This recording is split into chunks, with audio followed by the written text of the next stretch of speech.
প্রধান উপদেষ্টা উনি কিন্তু ক্রীড়ার ক্ষেত্রে যত ধরনের উৎসাহ দরকার সমস্ত কিছু ওনার নির্দেশনা রয়েছে।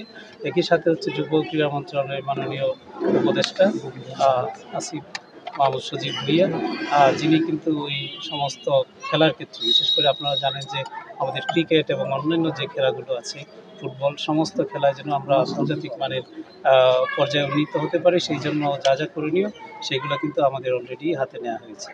তো এই স্টেডিয়াম আমি দেখলাম যে এখানে কিছু যেহেতু অনেকদিন দীর্ঘদিন কোনো খেলা হয়নি, আন্তর্জাতিক মানের ম্যাচ হয়নি, সুতরাং এখানে আরও সংস্কারের প্রয়োজন আছে এবং এই সংস্কারগুলো যেন হয় আমি আমাদের সম্মানিত সচিব মহোদয় ওনাকে আমি অবহিত করব যে এখানকার অবস্থাটা সম্পর্কে এবং এই বিষয়ে যেন আমরা যথাযথ পদক্ষেপ নিতে পারি সেই জন্য আমি কর্তৃপক্ষকে অবহিত পাবেন।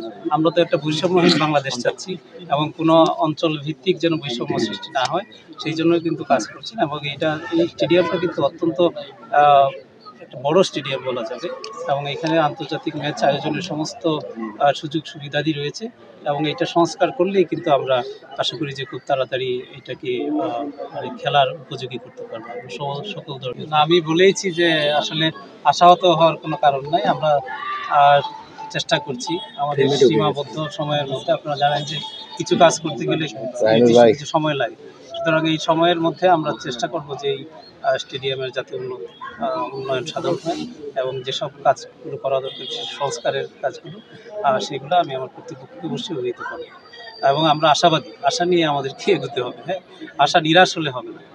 সময় পরিবর্তিত হয়েছে এবং পরিবর্তিত সময়ে আমরা ইতিবাচক পরিবর্তনের প্রত্যাশী।